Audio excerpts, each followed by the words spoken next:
আলহামদুলিল্লাহি রাব্বিল আলামিন। আসসালামু আলাইকুম ওয়া রাহমাতুল্লাহি তাআলা ওয়া বারাকাতুহু। আমরা শেখ হাসিনার বিচার চাই।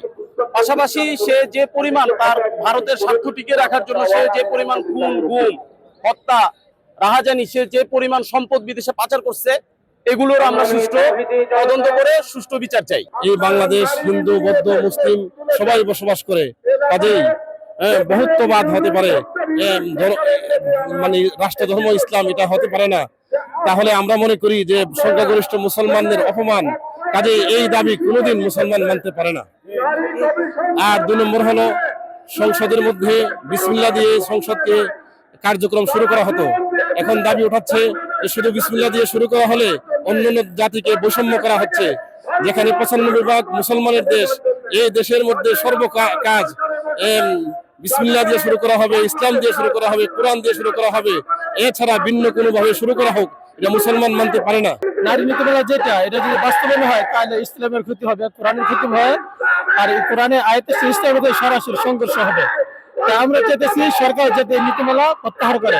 নারী জাতির জন্মটাকেই মর্যাদার সাথে সুসংবাদ হিসেবে প্রেরণ করেছেন। অতএব নারীকে ইসলাম অবশ্যই সম্মান দিয়েছে। যারা বলে যে নারীদেরকে ইসলামে মর্যাদা দেয় না, নারীদেরকে ইসলামে সম্মান দেয় না, তারা মূর্খ, তারা জাহিল, তারা আইএমএ জাহিলিয়াতের থেকেও খারাপ। এই নারী কমিশন গঠন করে সে কি এখানে পতিতালয় সাব্যস্ত করতে চায়? এটা কি বৈধতা দিতে চায়? আমেরিকান কোন এজেন্ট, আমেরিকান কোন প্রথা বাংলাদেশে চলতে দেওয়া হবে না।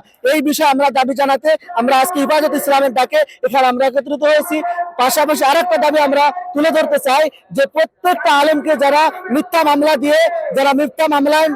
মামলা দিয়েছে, এই মামলাগুলো প্রত্যাহার করতে হবে। ফিলিস্তিনের গাজাবাসীদের উপরে ইহুদিরা যে নির্যাতন করছে, সেগুলো আন্তর্জাতিকভাবে চেষ্টা করে বন্ধ করতে হবে।